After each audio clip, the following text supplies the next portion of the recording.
What's up, fam? Hey, we're back with episode number 2, and we have a special guest, someone that I have much love for, much respect, and I value his opinion and everything that he can offer me. I'm accepting it. And I want to introduce to you guys Mr. Tom Williams. And let me tell you a quick little story about Tom. For those of you who do not know, Tom is a all-time Gator. Yes, he was our academic advisor, assistant athletic director. And so I'm going to let Tom tell you a little bit about himself and who he is and his background. So Tom, welcome, and please introduce yourself to everyone. I think that your group should know that, listeners should know that Stacey and I actually go back a long time ago. We went to the same high school. We were both Dunedin Falcons, and I actually was a little older than Stacey, so I left a little before he did. And went to a junior college in North Florida, Madison, Florida, for 2 years, and then went over to University of Florida for 2 years. Taught high school for 4 years, and in 2 different parts of the state. And then went to Mercer University, received a master's degree, and was kind of, to be very honest with you, between things in life. Didn't know quite what I was in athletics my whole life. I was born into an athletic family. Dad was an athletic director at Dunedin High. Went on to become the principal of Clearwater High School, rivals. Okay. But brothers and sisters all played sports, so I was kind of in a sports world, if you will. And when I got my master's degree at Mercer, didn't quite know what I wanted to coaching, what it was, but just felt a calling for advisement, counseling. And just as fate would have it, I had a real close friend in Gainesville who worked in an area of their athletic association named the Office of Student Life. He was actually resigning at the end of summer and moving on to a totally different job, and asked me to stop by and meet his boss, and we did that. And over the weekend, the guy offered me a job. So honestly, I was kind of in between jobs and kind of to pay rent and find something to do. So I said, well, let me lay my hat down here for a while. And 41 years later, I retired from the University of Florida Athletic Association. So that's kind of how it started. I don't know that, I was probably in my coaching and in my coming up probably more involved with basketball, but my assignment for the University of Florida was football. So I immediately went to the offices and started working as an academic advisor, and was really thrilled to meet Stacey in his class, one of my first classes, and had a great time with him. They helped me so much by just making me better every day. They would bring trust me, they would bring problems into the office that you got to make decisions and get better. But it started my whole philosophy in life in general, just helping others help themselves, hopefully helping them, guide them. And I didn't want to make their problems better. I wanted them to make their problems better. So that's a little background. Now, Tom, I remember the first time that I've ever met you. Recruiting is different today than it was, 40 years ago. And I remember sitting in the room with a bunch of recruits, well, actually the new signees, and you said something that stayed with me for 40 years. You said, I might not ever come to a game, but you're going to make sure that we graduate, your interest is to see us walk across that stage and get that degree. And not so much that we're playing ball. Yeah, we're here to play ball, but it just hit me a different way. Like, huh? What you mean? I thought I was here to play football. No, you taught me, you taught all the other guys that you're here to get an education. Football is a privilege, and it's something that you use as an avenue to take you other places. So, man, how did you come with that philosophy or that mentality to make sure the guys stayed on task? Well, I'm glad you did remember that. It's been interesting that a lot of people, with my retirement, some of the stuff that people have brought up, I don't remember exactly. I do remember meeting with the group each time, and I probably would have said something like that, because I do mean that. And what that meant, they gave me a little bit of a, I don't know that I was so invested into going to Florida Field every week. And I wasn't a huge fan and didn't want to run around the field. And, but, you know, that I agree with that. I liked the guys. I wanted to see y'all show off and show me things that y'all do. But I think that that wasn't really my purpose. And my purpose was more um, to at least let you know that there's more than just that Saturday. And there's 6 other days that we're going to really concentrate. And I think you know this, but your class graduated. Your class that came in, we really did get it done. It's a great group of young men. Say kids too much, but young men. And I meant that. I wanted to make an impact that just like it did for you, and that yes, I do care about you and your sports. I do. I want you to do well with that. But more than that, they're coaches for that. I wasn't a coach. You know, I was in that position I was in, and I wanted you to do exactly what you did. Just get your degree. Well, I got a question. Now, Okay. in your 41 years, guys, I'm sorry. By the way, Tom has retired, just recently retired, 41 years of dedicated service to the University of Florida athletes. I talk with athletes, older than me, younger than me, and we still talk about Tom and the Office of Student Life, guys that he worked with.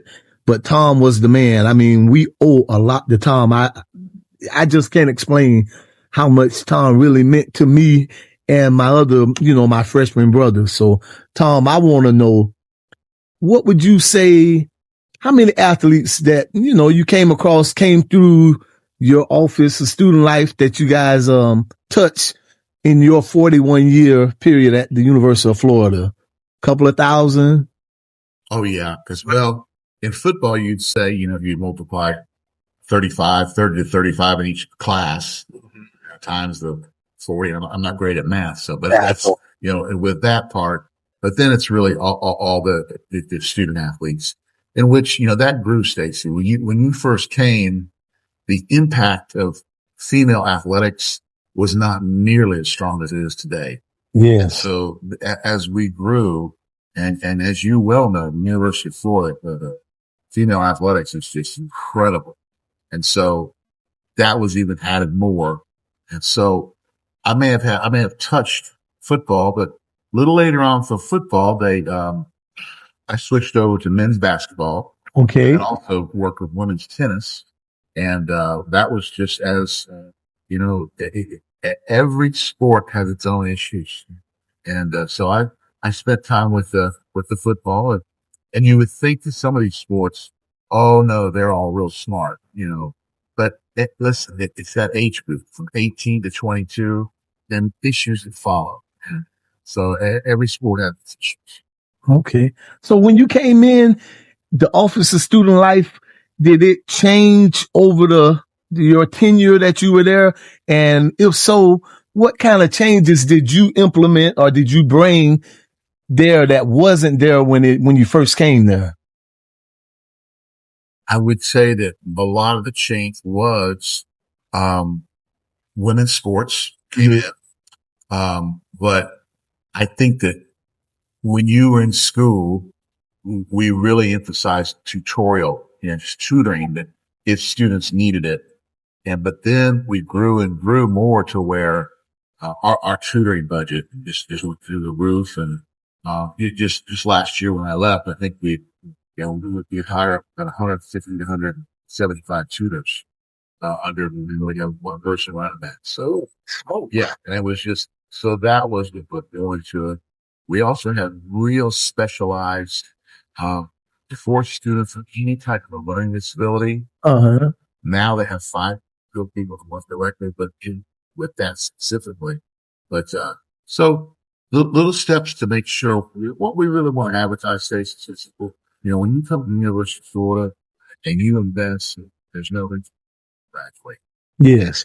There's a lot of obstacles to get in the way. Don't get me wrong. Uh-huh. And when you were in school, part of what we found another things, as you well know, we didn't have that much teaching. I kind of gutted out a lot of times. Stay in your rooms and study. So It seems like it was a lot for us, and you guys stayed on us, make sure we went to class and did what we needed to do just to be successful. So it worked. It worked. And so it got even better. Man, that's what I like to hear. So, so in, what do you think is, one or two of the biggest challenges student athletes today face, being a student athlete and then being, a student itself and an athlete? What are some of the biggest challenges that you think they would face? Well, besides the fact just that I talk about, we think about it, and it's really simple when you're independent, and you really don't understand that until about after that first summer, maybe midway through your fall semester. You get up and look around thinking, wow, nobody's really, unless there is someone with some discipline on top of you, there's nobody kind of looking after me. So I can kind of roll the way I want to, if you will. And so I would tell you that student athletes are no different than students going to college, and that I think one of the biggest hurdles is just time management. And that's even harder for a student athlete, because you can attest to weight room early in the morning, going to class, going to lunch, coming right back, going to film sessions, then going to practices, then meeting with coaches. And your day's pretty taken. And then on top of that, then we've got to squeeze in, all right, tonight's study hall. Required, you got to come in the study hall and try to study that. But even with all that, there's got to be some way we say, all right, let me try to go to my room or go to the library or something and study or something, but you have to bring some type of discipline to, and that is where a lot of students back in the 70s, back in the 80s, all of that's lacking. You don't have that discipline of really studying. One of your classmates once told me that he would go to his room, and his roommate was always at their desk, reading or studying or something. He thought, it's just kind of like, whoa, he's foreign to him. But he said that, I said, listen, leave me alone for 45 minutes to an hour. Leave me alone. So he said, started doing that. Started doing his own thing. He said, sooner or later, he got in the groove of, looking over notes, studying, and it wasn't, that's not the only answer, but it sure is. It's a hurdle. It's a hurdle. And I think the process of how, you treat us, as young men, just personally, I didn't have like the best study habits, and I didn't know how to study or, how to prepare. And I learned, throughout my course of just through you guys with the Office of Student Life, the tutoring, just the system that you had set up for us. Right. And of course, I remember a few times you came to the dorms late at night calling us downstairs. I need to talk to you guys. Right. And so I really think the hands-on approach that you took and things that you did just kind of shifted us and just molded us into, the people that we needed to become to be successful at UF. Yeah, and the relationship with Coaches Stacey. I mean, these aren't the fun memories, but I'd also have to, if I came to class and you weren't there, you were always there. But if you weren't, some of your teammates had to get up early in the morning and run stadium steps or, running and so they hated me for 2 days, but then it got better, once they found out that, it's good for you. You got to do what you're supposed to do. And that's what I'm talking about though. If you lost that discipline, someone to be able to say, let's get this and that. But I think another huge hurdle, the other one I would talk about is, I don't know what you could ever be this yesterday, today, tomorrow. It's competition. And when you go off to school, whatever it is, everyone wants to play. Everyone wants to shine. Everybody has and it hurts when you don't get that. So if you're not in that groove of playing, it's tough. So you almost have to, I always used to try to talk to coaches to try to help those who were playing. Just let them talk. I always try to bring young men into the office to say, just talk about something different. And it would always get back to playing time or the game or this, that, and just let them talk and have a little more comfort. It's very, very difficult. And Stacey, that doesn't matter. If you're the cross country runner that's running those, 4 mile races and you're coming in, you used to come in first, second, and you're coming in 37th now. Yeah, that hurts. You want to, but it's also part of the college experience that, you have to be careful. Guess what? You also have to do schoolwork. You hope all that hurt. You have to do schoolwork and get things done and get better as you go along. Tom, yeah, I don't know if you remember this, but just talking to you, I love talking to you, Tom, because you really don't understand just how much you mean to me and just how much I appreciate the things you did. My junior year, I thought I was having a pretty good year and I got hurt and my mind was messed up and I kind of just thought I was there to play football at the University of Florida, play football, and just kind of started slacking in my classwork and doing things that I didn't need to be doing and need to focus on school. I never forget, you call me down to the office, how you'll come by at night when it's something that you really need to talk about. And you had that talk with me, like what I plan to do. And I'll never forget, you drew a circle and you put a dot on the circle, big old circle. You say, know what this dot is? No. You said, this is football. This is your life. The circle is football. The dot was the football representing that's just a part of my life. You got everything else in front of you. You need to get your education. You need to focus on different things. This football is just an opportunity to take you there by other means. And that just stuck with me forever. And so from that point on, I kind of got my act together and just started planning, for what if or plan B or C, just not being able to play professional football, which I thought, but everybody's different and everybody have different, a different story. And you know what? Hats off to you too, because for accepting that, because you could have that talk with people and sometimes it doesn't work. Sometimes they get angry, something. But my whole philosophy on what I did is for a living was give it a try. And then, young people are their emotions are all over the place and they might say, mind your own business or you don't even know what you're talking about. And I heard a lot of that during my career, but I think once they can go back and settle down, things start making a little more sense. Then they might say, gosh, that dot was football, or that dot was tennis. And I've got a whole bunch there's a bunch of things in a circle that I could be, getting a whole, making sense out of the later on in life. So Tom, you've been around, future Hall of Famers, first rounders and athletes, Olympians and all these guys. How do you prepare or how do you get, like young guys like me, Ernie, all us coming up? How do you help us prepare for life after college? Or, what kind of transition do you help us or did you help us make once you saw that, okay, your time is almost up, guys? What kind of things did you do or try to lead us to?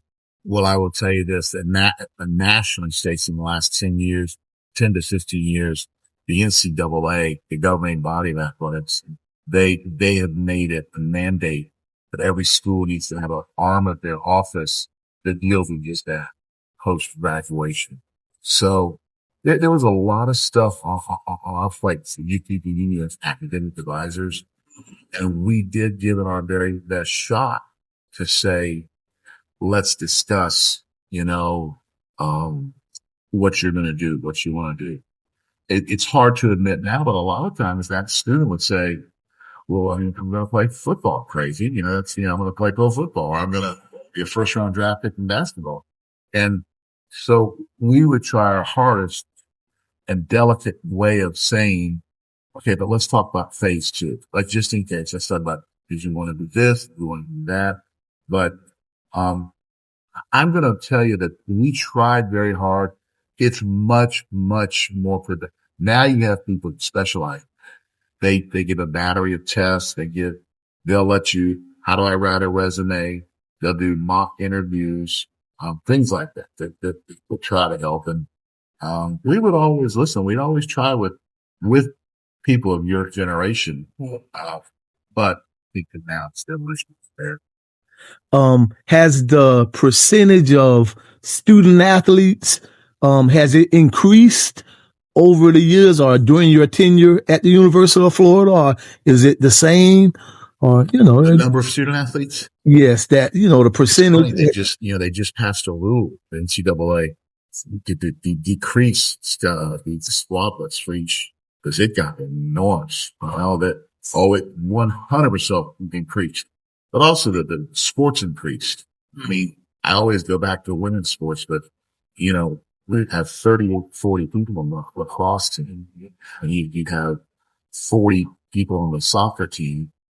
So to even out for the football, and okay, it got to where, because I know you were very, very talented track also, but it got to Stacey where they got 33 cross country runners, a male, and then 30 more female cross country runners. Man, yeah, they just kind of, but now they across the country, the NCAA is inundated. There's always certain, you don't have so many of them that much. And that, in fact, started 2 months ago. This year it started that. But yeah, to answer your question, it did increase very much since and we hired a couple more advisors to work so to spread the numbers out. I just want to know now, Office of Student Life, when I was there, it was everything. We had right in our dorms, we had, classrooms, we had, study halls, we can eat there. Now I know times have changed and everything is different. How do you guys, do you recommend anything or any programs at the University of Florida for the student athletes to, just try out, or is everything still all inclusive with the program? I don't know that we've kind of done a full circle. They outlawed, cafeterias for student athletes only. Yeah. So they went to the general student body. Everybody would eat together. But now since then, they went back to where only student athletes. They built a big, enormous, beautiful cafeteria, for the student athletes. But, it's pretty much what you remember. Okay. What would be different for you is the size of the office or the rooms. You were used to having about 8 rooms to pick from, and now it's probably 40.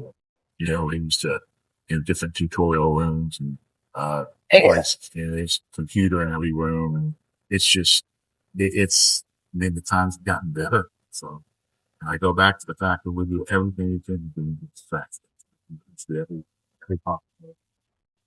Man, I tell you, Tom. So, in your staff, how many do you have on staff with the Office of Student Life to help, the student athletes?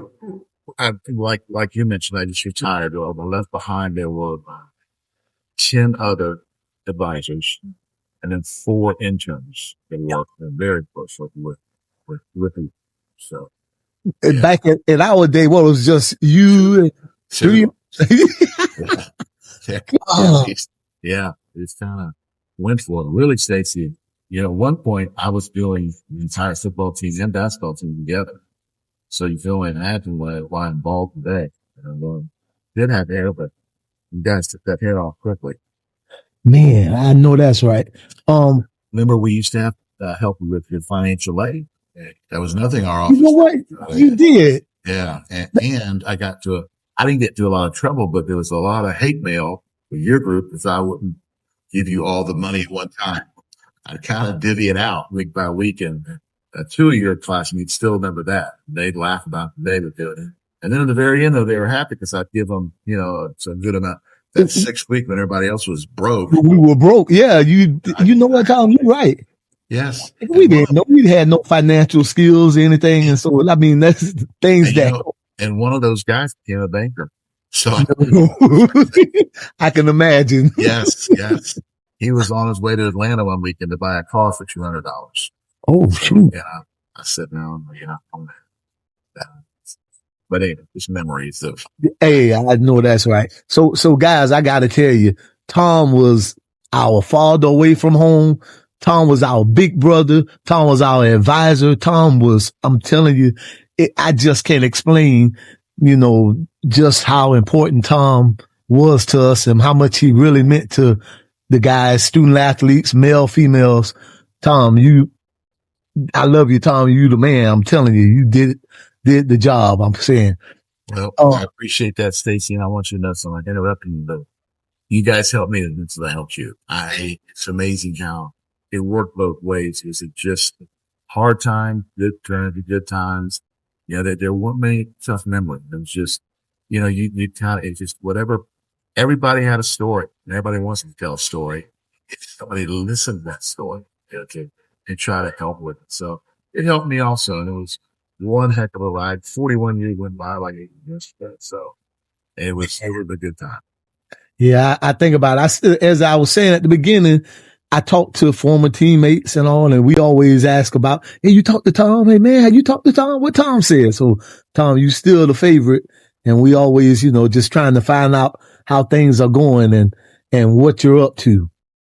I know I've been running my mouth a lot and we've been talking. I got a question going to ask you about what advice would you give or do you give to, the student athletes of today as opposed to 40 years ago? I know we have NIL now and it's a different time. What piece of advice would you give a student athlete that's coming in or maybe in high school trying to get to the University of Florida or to the Division I school? Well, I got out right kind of at the very, very beginning of NIL, so I'm not an expert on that, but I'm also, I work friends, your age group might have children that are trying to get in, be student athletes. And it's that old thing of, it's old school. It's not very popular, but it's keep at it, keep trying, keep going. Be a good citizen. Yeah, I was going to say be a gentleman, but also with the female athletes. Have your teachers be your biggest advocates. Have your school principal, your teachers, be your advocates in there that say, oh yeah, but somebody's got to speak up for you at some point. Okay. And also try to develop any type of discipline you can as far as study habits. It's just, when you do use a computer, do more than just get on and play on. Use a computer, expand yourself. It's gonna be so helpful when you go off. And then just your walk of life, just be a good person. Just always have the best attitude you can. And Stacey, that goes from year to year. It's old school, but it's still valuable. Man, I know that's right. That's some good advice. I like that. Just keeping true to the game. Yes. Man, so Tom, I got another one for you. Okay. Knowing what you know now, because what you now about 36 years old, 37, somewhere around. Yes. Knowing what you know now, if you had an opportunity to go back in time, how far would you go back and why? Knowing what you know now. Well, if somebody could have told me when the good old days were, I wish you'd say, those are the good old days. I wish if somebody could have told me when those were, I'd be right in the middle of those. But, I probably, that's an interesting question. I wouldn't change a whole lot of things at all with what I did and, my daily rounds. But probably Stacey back, late 90s, early 2000s. I would think, maybe, just probably some coaching turnovers. I probably think, did I handle that well with new coaches coming in? So, on a sidebar, just, this past weekend, very close friend of mine, Billy Donovan, just got into the Hall of Fame. Oh, congratulations, Colt. And I couldn't go because I got to have a hip replacement, but that's right. I just spoke to him today on the phone and he was, he and I spent 19 wonderful years together. Man, Coach was there that long? Yeah, he was there and so I've been through a whole bunch of coaches, a whole bunch of student athletes. So I don't know about going back. So Okay. So, you retired now, Tom. So what's next for Tom Williams? What is next for you? I don't know. Immediately, I think I just said, immediately I have to have a hip replacement. And, so I'm going to get over that and then kind of get out there and start a new adventure. And it's going to be something about getting that. I'm sure it'll be, I don't know where, when, but it'll be something where, I haven't really even, but it'll be something, in that regard, I'm sure. And I may take a little bit of time off just to do nothing, but, it'll turn into something. It'll be something in the form of, I don't know whether it's, volunteer work, something like that. Okay. Yeah. And as you said at the beginning, I don't know if people were paying attention. You work with football, but I know you are a really big basketball fan. You used to coach. Absolutely. And, I have a picture that I'm gonna flash up and show you, doing the Final Four where you sitting in the stands and you were with another, you were in the student section and they were all with you just around you. Like, man, we got this guy from the University of Florida sitting with us. And, how did you manage to pull that off? That was actually at Michigan State University. And that was, I think I was the only Florida person there, but I traveled with the team and somehow tickets got mixed up.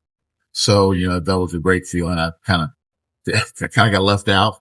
So, but went to get, so I didn't have a ticket. So the person said, well, here's this one ticket, behind, near your, so I went there. It was kind of behind our bench, but it was just a sea of Michigan State people.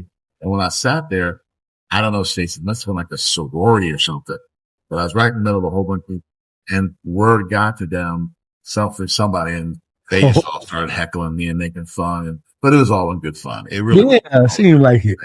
And by the end, I had a cheer for Florida, so they were quick.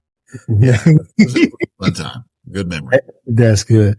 So, anything else, Tom, that you want to say or want to tell everybody, or just something you want to get off your mind? No, I don't know that it's that important. I would just tell people that, it was a wonderful journey for me because of people like you, your classmates. That class couldn't have been better because it kind of started me off. And it was, it was kind of like, okay, we'll grow through this together. And listen, it wasn't always beautiful. You know that. You know the people we worked with and, your classmates. But it all worked out in the end. I can tell you that it is so much fun to stay in touch with them now, to see them as fathers, some of them grandfathers, and how they, and what they're looking at. And they'll even say to me, wow, if I would have known this, or was I that bad? And I'd say, oh, yes. Yeah. Yes. You could, raising your own child. And it's like, it's life. But I'd say, you should know better. That's the thing you were. So that's part of the journey. It's so much fun. And I've really appreciated coming on and chat with you. Look forward to visiting with you soon. Well, Tom, I really appreciate it. Tom, I have so much love for you. I have a lot of respect for the things that you've done.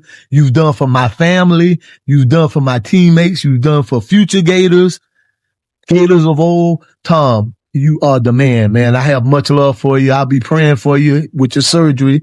And I know you're going to enjoy the next 55, 60 years of retirement just chilling. So, Tom, you were great. I appreciate you. Gator Nation, Mr. Tom Williams, the one and only. Thank you, Tom. Thanks so much, Stacey. All right. Okay. Take care.